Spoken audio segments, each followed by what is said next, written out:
Good evening, everybody. So once again, Sunday, but happy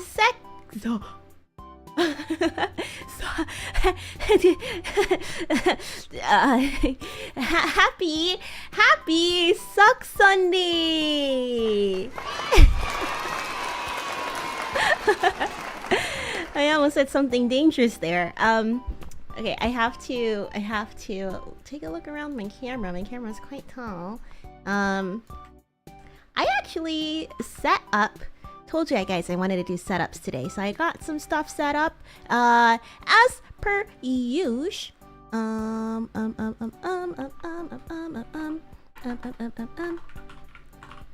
As per usual, during Suck Sundays, we talk about my favorite show of all time, Succession. I get to share my favorite show with my favorite people. So, yeah, thank you guys for not only joining me for a watch along in our discussion stream, but also allowing me to indulge in sharing my show with with you guys. I hope that it's a lot of fun. I know that it's going to be going on for quite a while. We are on schedule to finish by Thanksgiving.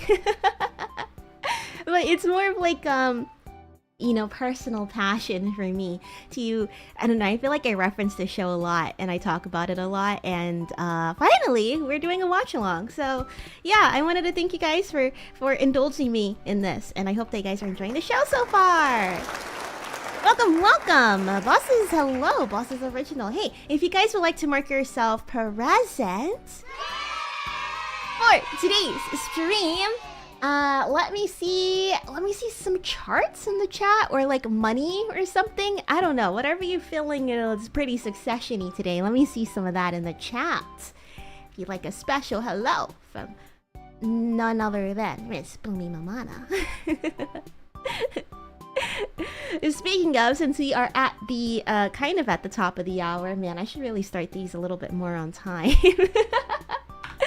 We have a poll, a Google form set up. Let me go ahead and pin this because I want to take a temperature check on who you guys are buying, selling, like which characters are you investing in. And then I also have a little special part where you can give your opinion on the show, or like anything that you want to share, or who you think will be crowned. So let me know, who are you investing in, who are you selling, who are you skipping, any thoughts on the show, and so on and so forth. You will have until the end of the stream, which will end at the top of the next hour, to submit, and then we'll go ahead and take a look at the charts later.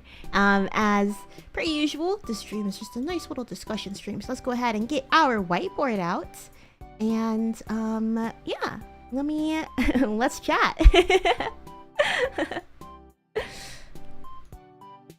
Okay, alrighty.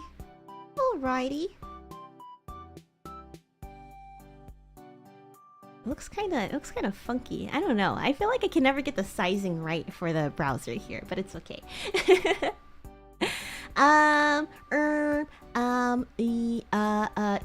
Yeah. So we are talking about season 2, episode 3 and 4, which is what we watched last week. It's honestly been a while since we've done this, so later on we're going to be comparing our very first impressions to how we feel about each character now. So go ahead and think about how you feel about each character, so I have something to write down in the presentation. Alright, so let's talk about the third episode of season 2, Hunting. Logan informs his skeptical management team of his plan to make another attempt to acquire Pierce, a rival media company and one of the most respected names in news, and brings back Frank to work on the deal. Convinced the acquisition is a terrible idea, Shiv asks Tom to deliver the message to Logan at a corporate retreat in Hungary. This is the BOAR on the Floor episode. The episode that a lot of people would say is the best of the series so far. I don't know, what do you think? Eins, good evening, welcome. I love to see the money stacks in the chat. That's awesome. Let's go ahead and take a look at some of the Reddit takes, and then yeah, we shall see how it goes from there. Okay, so let's see. One of the things, because I thought maybe instead of like just scrolling through, I should just screenshot one of the more interesting takes comments on there. One of the moments was, how much is a gallon of milk? It's the perfect question to ask super rich people who are so far attached from the struggle of regular people. So when Logan brought everybody over to the corporate retreat, he was, pretty disappointed in everybody, essentially. Logan, I think it's been hinted at so far that he's grown up not as somebody that's part of the 1%. He actually worked his way to get up to this level of wealth and power and influence, right? So when he is confronting his team, I'm trying to think where exactly this took place, but he was confronting his team, right? Probably about like the whole PGM thing and just probably, I don't know, maybe just lashing out at them in general. But he asked them, how much is a gallon of milk? Nobody can answer. And a lot of people are just like, who fucking cares? Like, I don't know how much a gallon of milk is. Like, why would I care how much a gallon of milk is?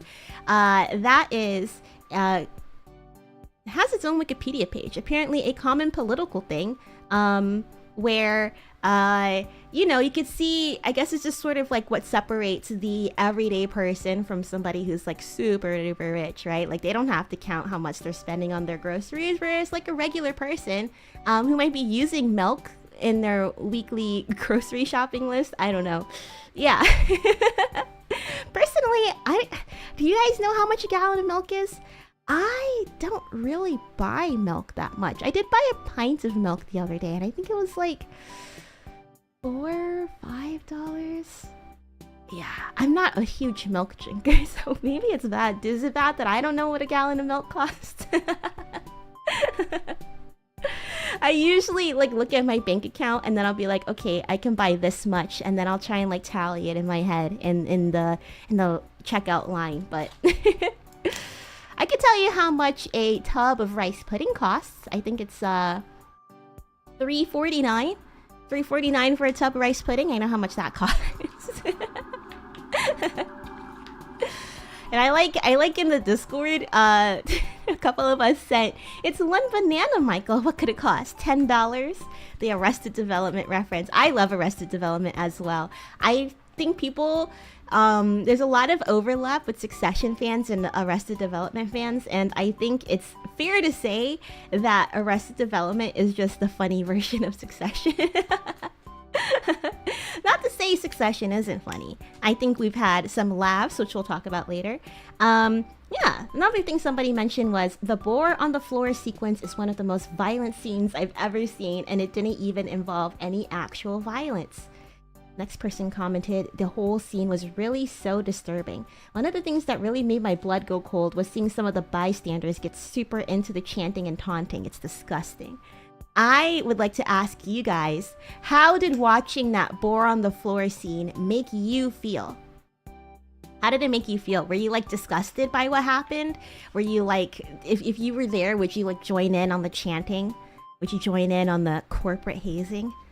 As someone who was in Greek life, I mean, I guess technically I still have a membership. As someone who is in Greek life, I think we have an interesting topic of a hazing and mob mentality to go over in the next slide. So yeah, I want to know how you guys feel though, how you guys felt about the boar on the floor scene. Another one that I liked was when Roman was talking to Logan, and Logan said that he's going to bring Frank back because Frank is really close with the Pierces, right? He's really close with the Pierces matriarch, their Logan, Nan Pierce. Nan Pierce is basically the person that they have to go through for Logan to be like, hey, I want to buy your company because if I buy your company, I'm too big for Stewie and Sandy to try and buy us. Because remember, that bear hug deal is still going on in the background. Stewie and Sandy still want to buy out Waystar Royco, and the numbers still make sense for all the shareholders. So that's why they went to the hunting lodge, because Logan wanted to make sure that there were no naysayers and nobody to try and like, you know, usurp him. Is that the word? Is that how you say it? Usurp him?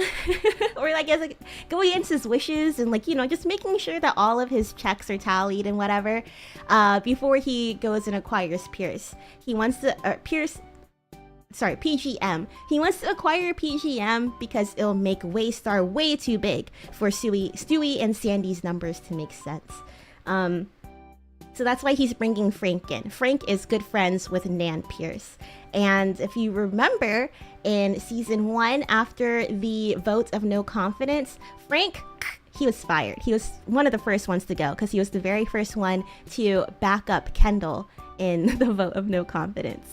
So Frank is back in the fold. He's back in the picture. And Roman doesn't really like that. Roman was working with Frank when they were in LA for like the movie division and stuff, but I think Roman kind of considered that as like micromanaging and like babysitting him and stuff. So he's like he does not like Frank. So he told Sam, Dad, if you bring Frank back, I'm fucking walking. And then Logan stares at him and he says, back to my office. I think that gives us a really good character trait of Roman. He has feelings. He wants to he wants to stand up to his dad, and we've seen this in like the vote of no confidence too. He was gonna vote. He was gonna raise his hand and vote alongside Kendall, and his vote was the tie-breaking vote. He was gonna vote alongside Kendall, but Logan stares at him and says, Romulus, you better be fucking sniffing your armpit. So he shrinks back down. This is like another moment where we see him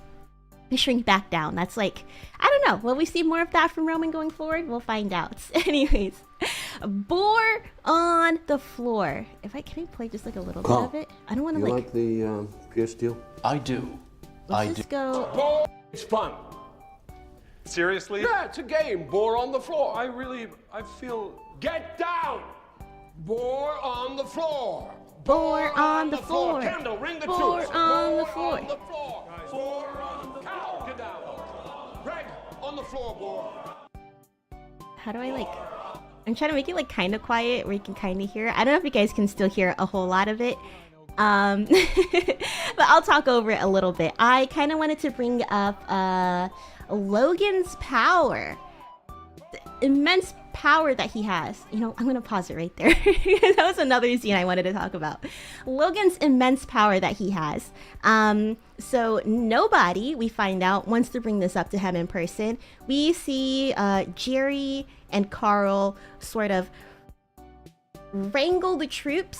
Jerry, Carl, and Frank wrangle the troops, which is really just Tom. And they're like, hey, Tom, you're like Logan's family, so I think you should tell him that the Pierce deal is not very good, right? So they're telling him this in like corporate jargon. And yeah, Tom's like, well, well, I don't know. I think you guys should tell him. You know, you guys have been working with him for a long time.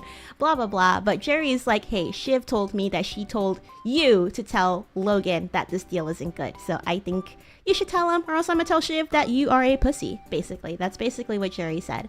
And yeah. Tom's like, okay, yeah, sure, I'll go ahead and tell him. We didn't get that in the beginning of the scene. That's kind of what kicks off this whole BOAR on the floor thing. Tom comes up to Logan. He's like, hey, by the way, when we start eating, I'm gonna say something, but I don't really mean what I'm gonna say, okay? So just know that when I say it, I don't mean it. I'm just saying it on behalf of other people. He's such a pussy, dude. He's such a weakling. But that's how he precurses that? What's that? I don't know. That's how he initiates the conversation. Logan's like, what the fuck are you talking about? He's like, oh, well, PGM, some people aren't quite on board with that. And yeah, Logan, he's like, okay, there's like, you know, naysayers afoot, and I think that I should stamp it down. And I don't think that it helps that he found out as well that somebody talked to the biographer. I'm gonna take a break right here. I'm gonna take a break and read the chat for a second. Daniel, welcome back. I hope you're having a lovely day. There is gonna be a lot of yapping this stream, because I'm gonna try and fit. Oh God, 46 minutes. I'm trying to fit our little discussion stream before the end of the hour, so I shouldn't get too distracted. I think I should just yap, and then you guys, if you have anything that you want to say about the show, feel free to ask questions or you know, talk about it in the chat, because right after this at 6 o'clock we are in a rush to go into the Discord and start the next 2 episodes. Yes, Biotech Psycho, welcome. I hope you're having a lovely Sunday so far. Even if you don't know anything about the show, feel free to just listen to me talk about it, and then maybe based on that you can decide if you want to join us for the watch along. I really love this show and I'm happy to over explain it. That was from Seinfeld. I've only seen like a couple of episodes. I think I got to season 2. Anyways, yes. So corporate hazing. If you would like to let me know how this scene makes you feel, feel free to let me know. In the corner, over there, stand there. Just ordering go, people go. to go. How low can I play it in the back? 'Cause I want to yap over it, because I don't want to, like, you know, waste too much time. I wanted to compare this to my experience of joining a sorority in college. I wouldn't say that we had like any kind of physical hazing, but I do think that the definition of hazing has transformed, specifically like right before I joined my sorority and then during the few years following that, right? And I would say that when you're in a culture where you have somebody, I mean, I wouldn't say that we had a Logan Roy, but there is like a hierarchical system based on when you join the organization, right? So it's like, of course, when everybody first joins, they're going to start off at the bottom of the food chain, but the more time that you put in, the more energy that you put in, like, you're going to have more weight to carry around, and eventually you will get to your Logan Roy spot. I do think that it's like, it's probably easy to look at this and be like, oh my gosh, like that's something I would never participate in. But I think that when you have a culture that not only encourages it, I don't know if encourage is like the word that I want to say. But like, I don't know, it's like tradition, I guess. It's tradition to go through a process, and then it's also tradition to take the mantle of having the next class go through that process, if that makes sense. It still involves drinking, getting stupid, and standard definition. I would say, I mean, I don't know, my sorority was more of like a bookworm one, but I don't know, it's like half bookworm, half not bookworm. It's like, I would say, oh, wait, here, let me pause this. I would say it's more hardcore like facts memorization. That's kind of what it is. And then, I mean, I guess you could say it's like really psychological in a way, but it's like, I don't know. It's not like awful, but I do think that there is like mental stress that's put on you because of the expectations that's set onto you. But yeah. Anthropologistic speaking, I can't say that word. Hazing is a ritual of passage. Exactly. It's sort of like, oh, I went through it like this, so you're gonna go through it like this too. And while I was there, like, it wasn't as bad as like the people who came before me, so they would find, I guess, other ways to take it out on us in a way. I've heard like a lot of horror stories that were passed down. I'm like, well, thank God. I think we were like one semester short from like actually getting bad stuff happening. But yeah, it is like a rite of passage. Do I agree with it? No, not necessarily, but I can see like where the tradition comes from. To bring that back to the discussion, corporate hazing, that was like basically the feeling that I got. It reminded me a lot of like the process of joining my sorority, not necessarily in the actions that was taken, but sort of like how everybody, maybe like the intensity of it. I think that's what it is, the intensity of it, because there is like moments that is He wants to know if the plan purposefully L through dad is still intense. happening. Let me go ahead and mute the BGM for a second. Someone spiked Pierce. Which one of you boys did it? Tom! Yes? Sit on the floor! So what we're seeing fun. here is Logan, Seriously? he is Hey, basically boy, at I random I feel picking people to be the culprit Boar of on the floor. whoever Boar leaked. on the floor. Kendall, ring the troops. Boar on the floor. Boar on the floor. And then look, you have like that guy who's into it, and then you have some people who are more like hesitantly into it. We also later see Roman, he tries to record it. And then, you know, Kendall, he's not like actively participating, but he's also being complicit in what's going on, right? Wait, do we have him like taking the phone away? But yeah, he's being complicit in what's going on by not stopping it. I mean, like, what choice does he have? His dad has his balls in a tight grip, to be honest. I forgot where I was going with that point, but yeah, that's kind of how that scene made me feel. It was very like, the intensity was like very reminiscent of college. Another thing that we can bring up here is how Tom covers for Greg. Earlier in this episode, we do see Tom and Greg talk about, I think it's on the next page where I put it up, but I probably put these in out of order. But somebody betrayed Logan. Logan is like already pissed, not just because like he finds out that there is doubt being sown about the PGM deal that he really wants. Like in his mind, that's his only way out to keep the company and just grow bigger, too big for other people to purchase, right? So he already has that on his mind. He's just like, oh man, like, you know, there's naysayers afoot about the PGM deal. On top of that, somebody has talked to a biographer. There's a biography on Logan Roy that he does not want written at all. So it's like top MO. Anybody who talks to the biographer, killed. Like he doesn't want them around in the family.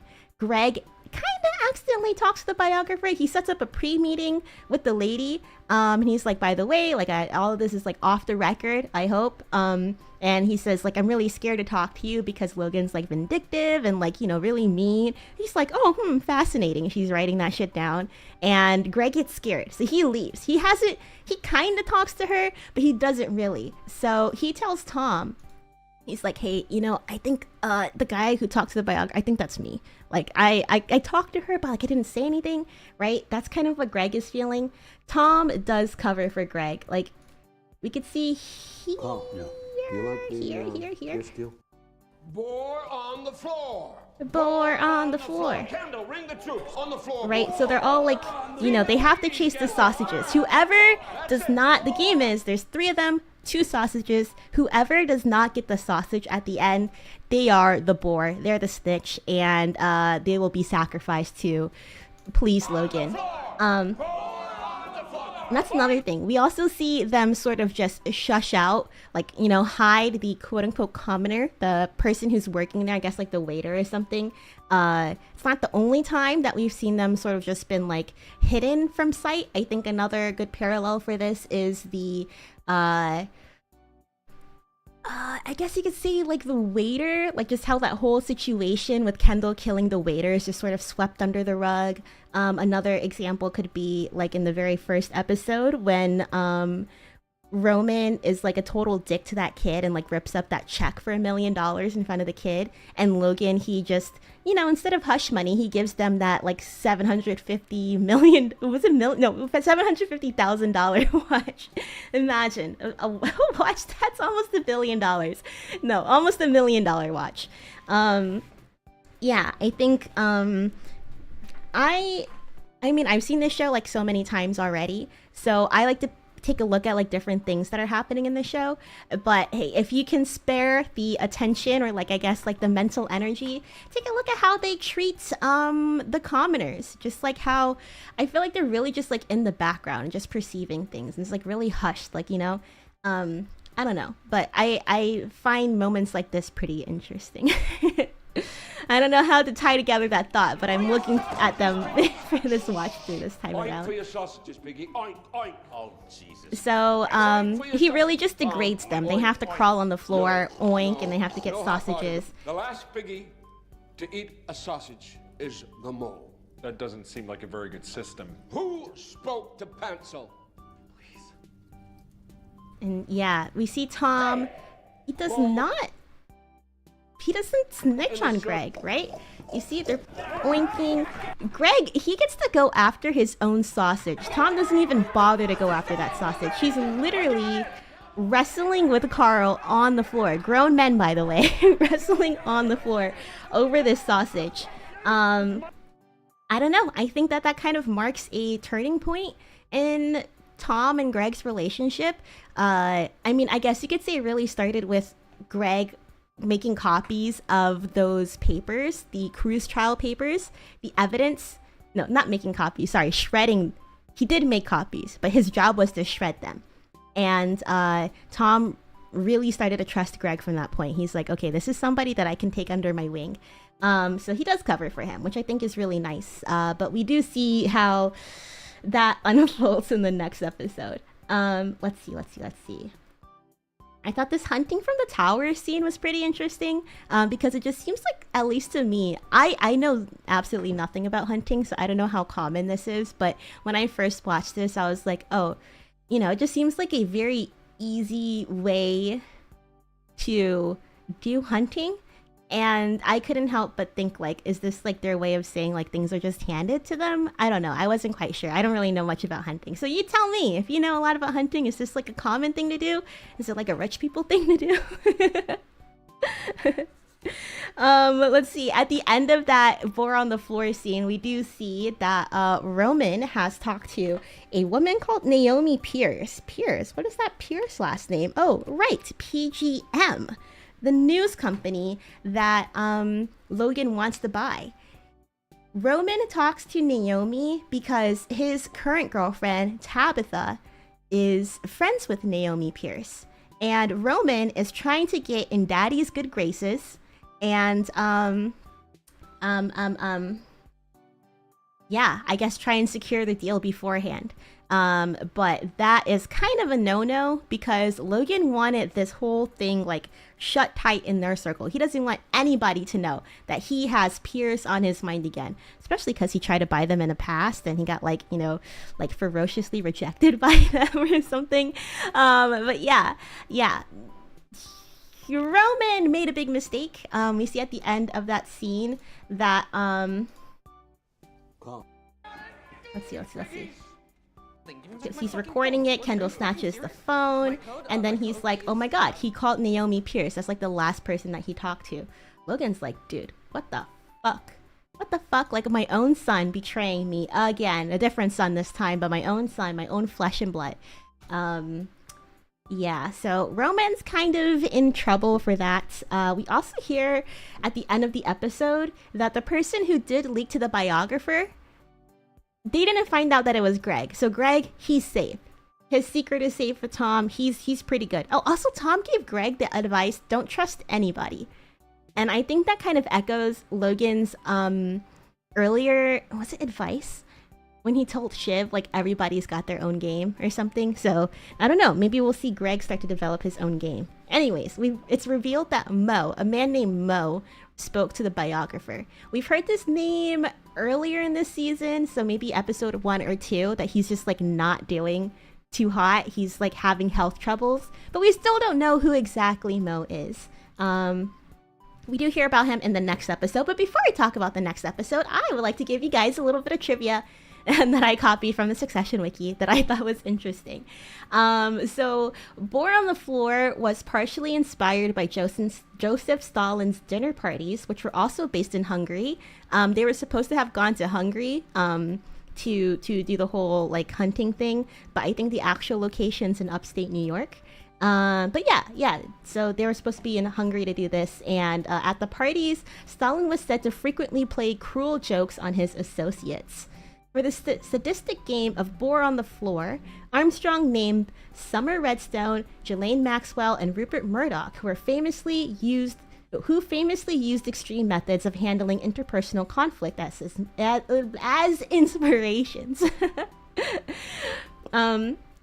Parekh drew inspiration from the Stanford prison experiment, an example of how people settle into habits causing them to do things they wouldn't normally do.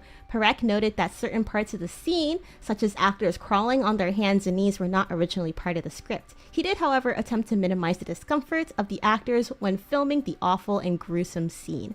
I think that's really interesting. I can't even imagine what it must be like to actually film that part. Like, that must be a crazy experience. I don't know. But yeah, there is a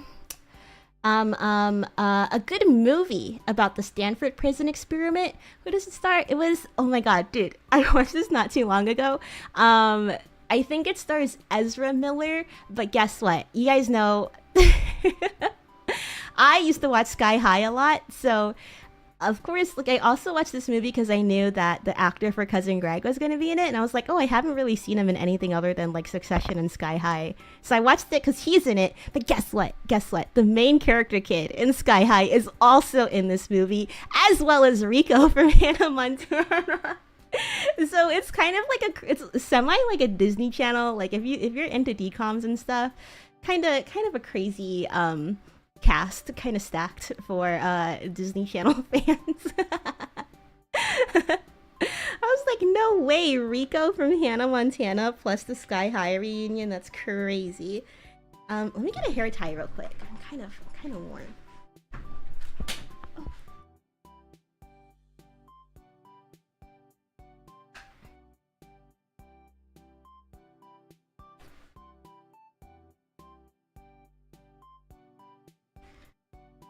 Sorry, my headset disconnected.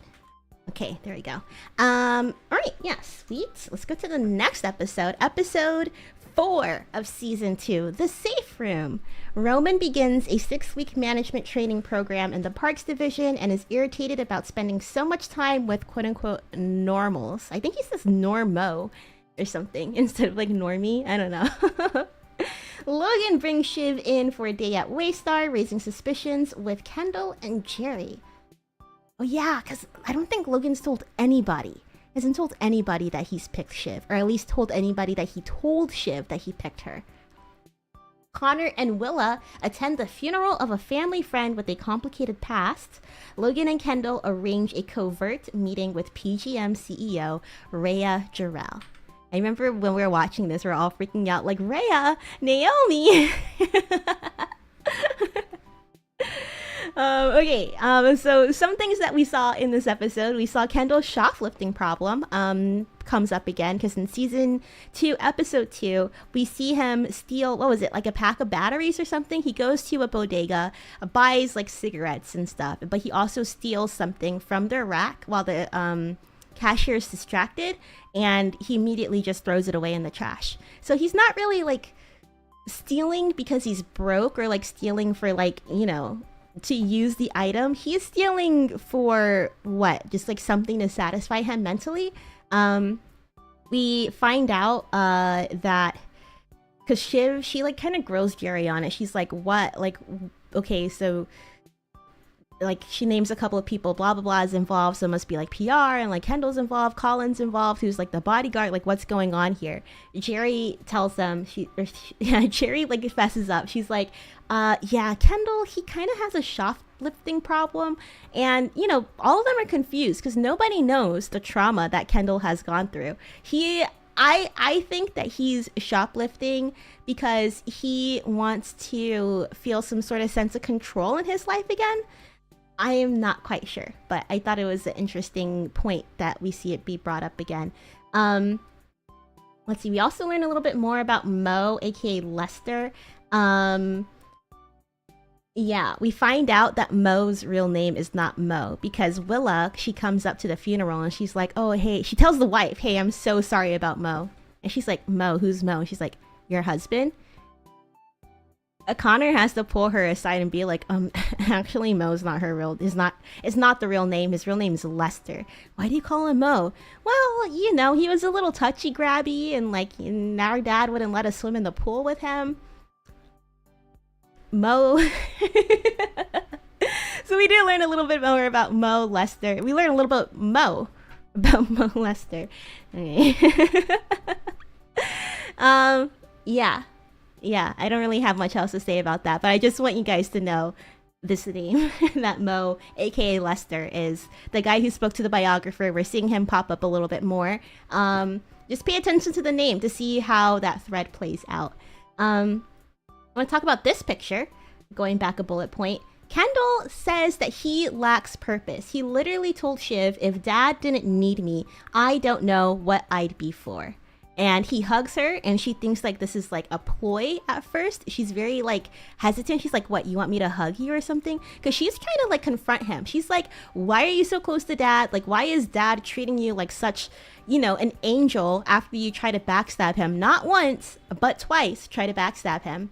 And he's getting like all of this preferential treatment. Like, what's going on here? Kendall, he breaks down. He's like, I just need a hug. She's like, a hug? Like, what the fuck? Like, you want a hug from me? And then you see in this moment, right, that before she looked really skeptical, but like the way that he embraces her and like he starts sniffling, she's like, oh shit, like this is real.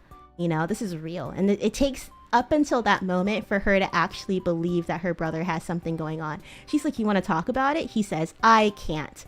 Why can't he talk about it with her? Why won't he open it up? A lot of the speculation that I saw in like the comment section was that he doesn't want to open up to her because he knows that it's just be giving her ammo to use to blackmail him on later. Which is possible. I think Kendall had a feeling that Shiv is being brought into the fold because she's appearing more at the office. And even though she's like, well, you know, my family's name is on the building, of course I'm at the office. He is still kind of like, I think he knows. Because he tells her, he asked for her to take care of him, for one. And then he also tells her, yeah, it ain't gonna be me. Like, you don't have to worry about like me trying in to swoop in being CEO. It's not gonna be me. Like, I already know that. So yeah, and she can't explain why. Can't tell his family that he was involved in a car crash that killed the waiter at her wedding. So when will that secret come out? I guess we'll have to see, if it even does come out. He's carrying that burden for the foreseeable future. It seems like he doesn't want to tell anybody. We also meet Reiya Jarrell, the CEO of PGM. I really don't think we're gonna have like any current impressions, like time for that this episode, so we might have to save that for next time. But so just to get ahead of ourselves a little bit, Reiya Jarrell, let me go ahead and skip forward to that part. You guys can at least see her face. Oops, I didn't even update those thumbnails. Reiya Jarrell, this is her. She's played by Holly Hunter. When I first watched this, I was like, why does her voice sound so familiar? Guys, this is Elastigirl. So every time I hear her, all I'm thinking of is Elastigirl. Yeah, we can do like character impressions next time, but just so you know, she is the CEO of PGM. So it's sort of like, imagine if Logan, his whole family, like all the Roys own it, but they just pick somebody else as the CEO instead of somebody in the family. So she's sort of like their talking piece. She goes to Waystar because she's like, hey, I know you guys want to buy us, fuck off. Like, no, that's not happening. But she ends up getting stuck there. Like, she had to be there very secretly because, you know, it's sort of like Waystar and PGM are both like news from the complete opposite political sides of the spectrum. So them intermingling would be like, it would raise some eyebrows, you know? So she had to go there in complete secret. And she tells them no, but she gets stuck there because they have a shooting. They hear one gunshot, which we learn is not like a mass shooting event. It's just like some guy shot himself at his desk, unfortunately. But, you know, everybody is locked in the panic room, meaning Reiya Jarrell is also locked in the panic room with everybody else.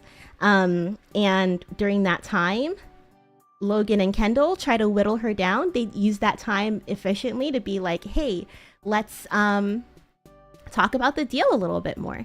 and they raised the money. I think they're gonna like offer like $20 billion, but then they bumped it up to like 22 or 23 billion dollars.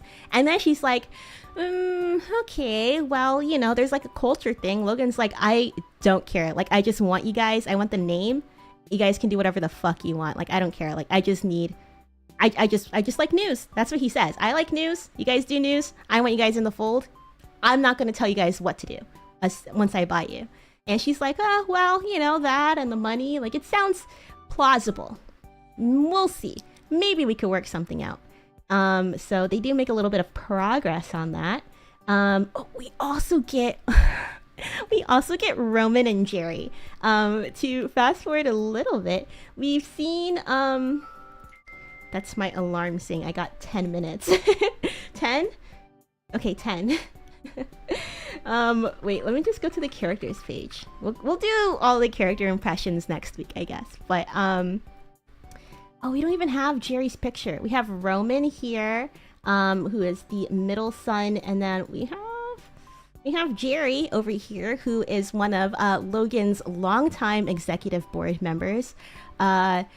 Roman tries to call his girlfriend Tabitha, and you know, they try to have a little bit of a sexy like phone time because Roman is away on management training program as advised by Jerry, because he knows he's in dog water with his dad, right? He's like, dude, I fucked up. Like, I talked to Naomi Pierce. I don't think Dad trusts me very well. He's like being very cozy with Kendall and Shiv. Like, Roman knows he's being iced out. He takes Jerry's advice to go to the management training program. So it's the same thing that Greg was doing in the very beginning of the show. He has to like work at the parks, work as a mascot, you know, just really like be amongst normal folks and learn the business from the ground up. While he's gone, it's like 6 weeks training program. He's gone. He's calling his girlfriend Tabitha. He's like, hey, babe. And, you know, Tabitha's like, she's feeling sexy, you know, she's feeling fine. So she tries to like, you know, spice things up on the phone. Roman's not into it at all. He's like, oh yeah, I do blah blah blah, and like, you know, just like the worst RP ever. Tabitha, she's like, okay, well, you're not into it, you're being weird. We've heard multiple times before, Roman has issues being intimate with his female partners. Like, they say that he like does not touch them whatsoever. The only time we see him, you know, having that sort of intimacy is when maybe there's like some sort of like cuckoldry going on or something, you know. So Roman's sexuality is like a big question mark right now, but we do see him at the end of season 2 episode 4. He calls Jerry after it doesn't work out with Tabitha, and he lets the conversation take a spicy turn. And Jerry, she can't believe her ears. She's like, what the fuck? Like, are you really touching, like, you know? And he's going at it. He's cranking his worm. He's cranking his worm. Wait, let's see. I don't know if this was, maybe it's not the quote. I was gonna bring out my Jerry coaster, but I don't think that's the quote on there. But she's like basically just degrading him. I forgot what exactly it was that she said, but she's like degrading him the entire time, and he is into it. He's like, yeah, what am I? Ew, get out of here, Roman. Anyways. We also see Tom interview this guy named Mark Ravenhead, who we've seen at the Wreck-Me Ball. That's the one where Logan wanted to make the speech, like, you know, when he's like just starting to feel better. That's that guy. It was a pretty funny moment. Mark Ravenhead he's kind of a bad guy. I don't know. But yeah, I think that's sort of like putting a stinker on the ATN reputation. We see there's a lot of people protesting outside of Waystar Royco because they're like, get that Nazi guy Mark Ravenhead off the air. He married at like, where did he marry? Like something related to Hitler. He named his dog after Hitler's dog, but he's like, no, Hitler's dog had an E at the end. Mine just has an I, right? He's read Mein Kampf a couple of times and stuff. Everybody's just kind of like, this guy is kind of sus. So that's why there's like a huge protest outside. We can see that the public is not very big fans of like ATN or I guess the Roys in general. We do see in season 1 that the girls were like, yeah, we don't want to be associated with you. Like that company, that art company that Kendall wanted to buy. We don't want to be associated with you because we don't want to be associated with the Roys, right? So the name, while it does carry a lot of power and influence, it does also carry a lot of like scrutiny and really just kind of paints a target on your back in some circles. And I think this also is like another, what is it? I guess like blocker for ATN to want to acquire PGM. PGM, they are, as it explained, like respected news source. Yeah, they are, I guess, rightfully hesitant to know that Logan Roy wants to buy them. That's probably why they rejected Logan last time. We do get a mention that Shiv feels like her training is more like busy work, like dad just handed her coloring books to color in. So we'll see a little bit more of that.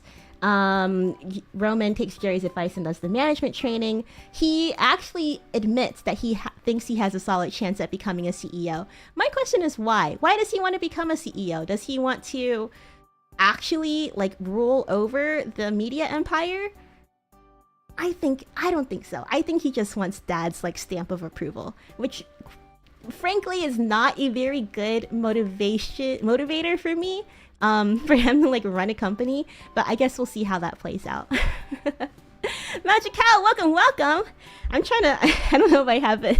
We might start to watch along. Let's add another 5 minutes to the stream. We might start to watch along like 5 minutes late. We also get Greg asked to blackmail Tom. We see another sneaky deaky move by Greg. We mentioned this last week, but Greg has done a few sneaky moves already, such as he told Jerry that Tom was thinking about doing a press conference on the cruises, and Tom asked them. Greg was like, no, it wasn't me, man. So Tom currently, I think, still thinks that Shiv is the one who ratted him out. So, you know, Tom and Shiv, their relationship is already like pretty rocky, but we haven't seen too much of that so far. I mean, we haven't seen too much of that last week's episodes. We know that Greg made copies of the cruise line, like the Bright Star cruise line incident, the whole death pit. He made copies of that evidence that Tom asked them to destroy last season when they had Thanksgiving.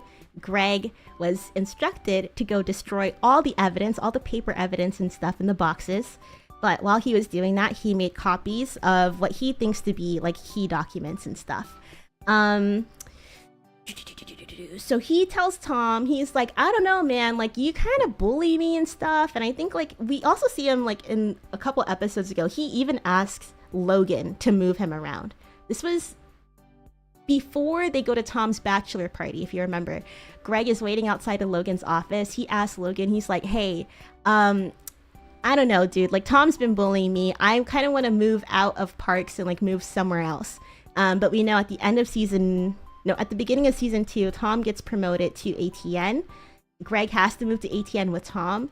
And Greg, he's like, I don't know, dude, it's against my principles, you know? I don't really like vibe with the news that you guys are telling, and I want to go somewhere else, plus you're bullying me. And there's like a whole human furniture thing, which we see Tom using some man who lost the bet and resting his legs on him like he's some kind of ottoman, right? Which is a crazy scene, especially after BOAR on the floor. You can really see like how toxic like Waystar's work culture is, like how much these guys are so rich they don't give a fuck about what they do, you know, which is really interesting. But yeah, Greg, he tells Tom, he's like, I don't know, I kind of want to go somewhere else. Maybe like we could just explore different paths for a bit, and I can do like a business open relationship, not the phrasing you want to do. Not with Tom. Tom's already feeling very emasculated by his wife, Shiv. He's like, dude, Shiv asked me on my wedding night to be in an open relationship. Of course he's not going to enjoy that phrasing from Greg. So he, you know, pelts water bottles at Greg for like a solid, like, whoever knows how long, but at least in the show, it's like a solid minute. I don't know. He's pelting water bottles at Greg. Greg is screaming, begging for forgiveness. But later, Tom does apologize. he does apologize, and he's like, sorry, you know, like I didn't mean to be like so rough, like you know how I can be, and it's like I'm sorry, like I behaved out of line. And Greg's like, oh yeah, whatever, it's fine, but like I really do want to move. And Tom's like, why? Like he says this, seriously, Greg, like why do you want to go? You're smart, you're ambitious, you're loyal. Why would I get rid of you? You know? And Greg, this is when he brings it up. He's like, okay, I didn't want to do this, but those cruise documents, I actually made a couple of copies. So if you don't let me transfer, I'm gonna release them and you're gonna get in trouble. So we see Greg do a little bit of a nasty thing right there. Even though he does it kind of nicely. He asks to blackmail Tom, but he does tell him like, hey, I'm gonna fuck you over if you don't let me move. What Tom does instead, he's like, okay, well, I'm not gonna let you go, but you're gonna be promoted. You're now my executive assistant. You do whatever I say. You're gonna get paid a lot. I don't think it's revealed now, but I think it's later revealed that Greg earns like $200,000 or something a year, which is crazy as a EA. He's like, yeah, and then you're gonna show me where those copies are, and we're gonna get rid of them for good. Okay, capiche? And yeah, that's kind of what happens. We'll go on for a couple more minutes. I know it's 6 o'clock now, but we're going on for a couple more minutes and wrap up a little bit of the stream because I want to see your guys' poll answers too. So some of the takes that we have, Tom went berserk because Greg used the open relationship metaphor, so he expressed all the anger he has for Shiv. End of last episode, she told him implicitly, oh, that's right. While they were in Hungary, she boned that actor. She boned Willa's actor. She told him implicitly that she, you know, boned someone else while he was being humiliated in Hungary. That's crazy. I forgot all about that. Another fun moment, Roman, I'm going to kill myself, Jerry, thumbs up. So that's kind of like, I mean, we've seen them like do something a little spicy together, but like Jerry is still kind of like, dude, like this fucking kid, right? She did play into it, but like how is she really feeling about Roman? I guess we'll find out. Another thing that I wanted to bring up, when Kendall gets on the balcony, you can see that the company installed tall glass on the balcony to prevent suicide jumpers. Details like that is so neat. So this is how it looked in the beginning of the episode, right? And he was able to kind of look over. And then in the end of the episode, he has, like, it's so high, like he's resting his forehead on the glass wall. One thing to point out is in the beginning, like when they first get into the safe room, Logan says, "Where is Kendall? Is he safe?" His first thought as the panic begins, and he asked it again a few minutes later. Despite Kendall's moment with Shiv at the end, I feel like this is pretty telling as to where Logan's head is about the future. Yeah, I don't know why Kendall thinks it's all over. It seems like Logan has been very tender to him this season, at least as nice as Logan can be. Yep, Logan doesn't ask about Shiv once. Interesting. So perhaps Kendall isn't as out of the race as we think he is. I guess it really depends if he could like sweep the whole homicide underneath the rug. Redcorn, welcome. We have another thing. The cruise situation keeps coming up and is used for leverage by anyone who knows about it. Tom with Shiv, when he tells Shiv, so that way Shiv can use that information against her dad when she wants Gil Evis, the guy that she was working for, that politician, when she wants him to, you know, like just, I guess, ruin things for her dad. So she told Gil. So Gil's aware, I think, of the crew situation, I believe. So Tom with Shiv, Shiv with Logan, Greg with Tom. If this issue won't die, what will happen with it? That's one thing that I wanted to bring up. And then let's see. Another thing that this comment mentioned, Shiv is typical Shiv. She's a know-it-all who hasn't noticed yet that her dad has ignored almost every piece of business advice he has solicited from her. And something tells me she doesn't know the price of a gallon of milk either. And have you noticed that twice now people have called her out for getting fired, which she was? Oh yeah, because she was like, Gil, you can't fire me, I quit. Things will not end the way she thinks they will for her. I can see Logan telling her to get pregnant and fuck off. Yeah, I agree with that take for Shiv. She's not being taken as seriously as she thinks she is, which is interesting. Let's see. I wanted to do a poll, but I don't think we have enough time for it. But I will ask you guys right now after I read this comment. Just wanted to point out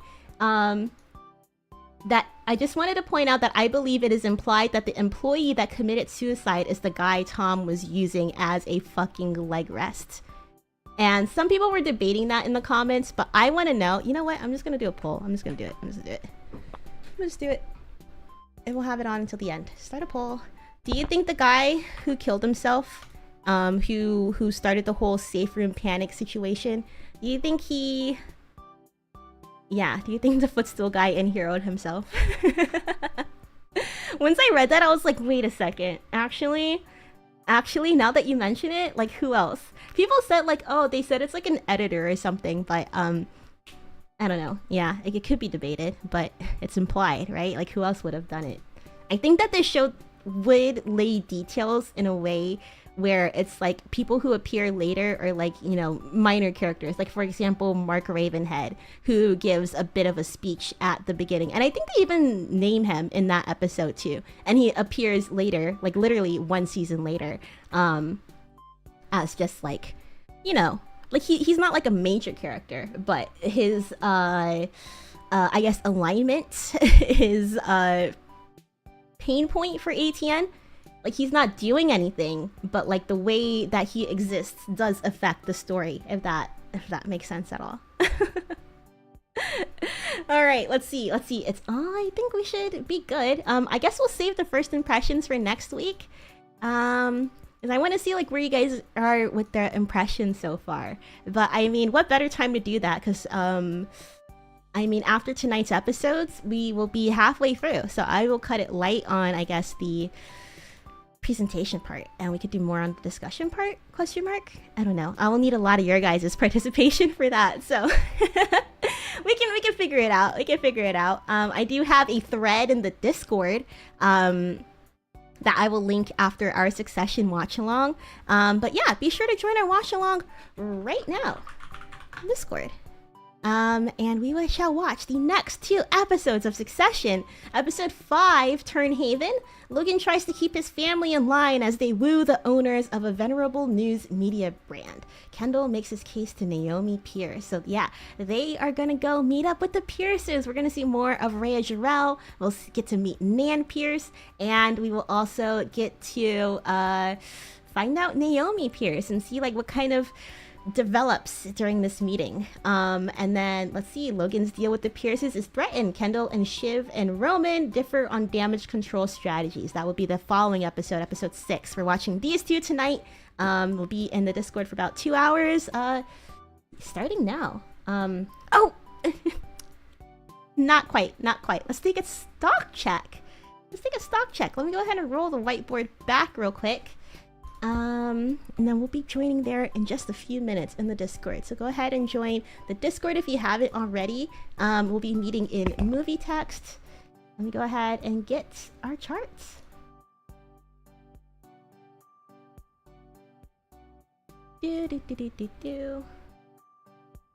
Stock check.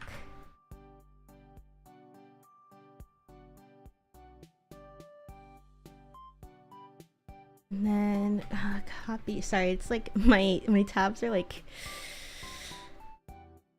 not the best layout right now, but it's cool.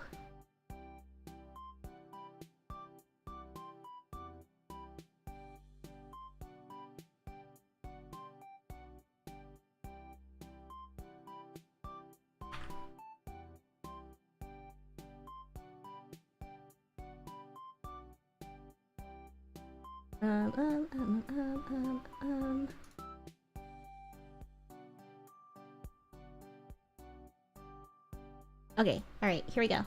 Stock check. Sorry, it's a little scuffed. I haven't tried this before, but so here is who people are investing in this week. We have 1 vote for Roman and 1 vote for who is that? The color code kind of cut off, so I'm not. Okay, here we go. 1 vote for Roman and 1 vote for Greg. Let's give it up for this. Here's people are investing in this week. So while we're watching the show, keep an eye on these characters. This is what your fellow boomers are telling you to invest in. We also have let's see, people are selling They're selling Shiv and they're selling Tom. Ooh. I don't know. I don't know what sound to do for that. Shiv and Tom. I kind of have to agree with that. I think Roman, yes, Roman is doing a good job trying to impress his dad. He's doing like all of the, you know, what do you call it? Like the business stuff, I guess.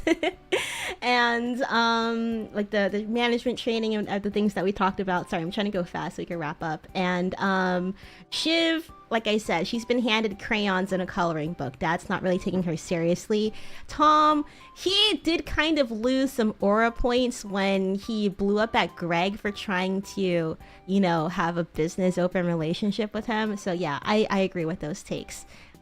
People being skipped. We are skipping investing in Jerry and Connor. You know, Jerry and Connor. You know, Jerry, she was, I think they said they want to put her name as like a temporary name to appease shareholders because Logan does want to name a successor. That's why he picked Shiv. But he thinks Shiv needs more training first. So Jerry is that temporary name. I think she's a really good one to stick as a skip because he's like, it's not going to be Jerry. But then again, Jerry does have sort of like the experience to take over. So I don't know. We'll see. Connor Roy, we know that he has his eyes set on the presidential race. So probably he's not very interested in the role anyways. Let's go ahead and see. I asked you guys, who is your pick to be Logan's successor? We have a vote for Greg Hirsch. Nobody suspects the Dark Horse, and Connor Roy was interested in politics from a very young age. I like those picks. 2 Dark Horse picks. That's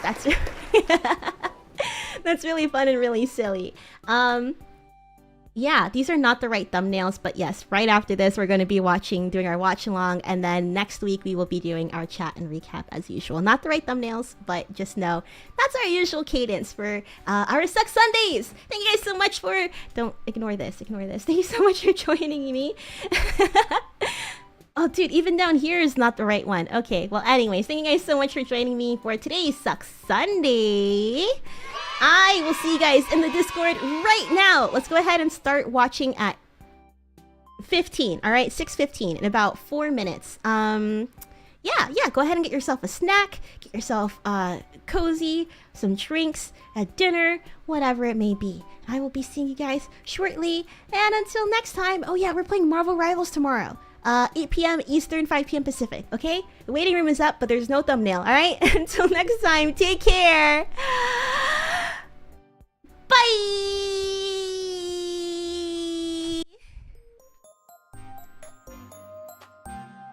Once again, I'll be seeing you guys in the Discord. Thank you guys so much for joining me. I'm still trying to this is only like our second presentation that we've done for this show, so I will try cutting it down a little bit next time while I figure out sort of the timing for this. But I appreciate you guys hanging out.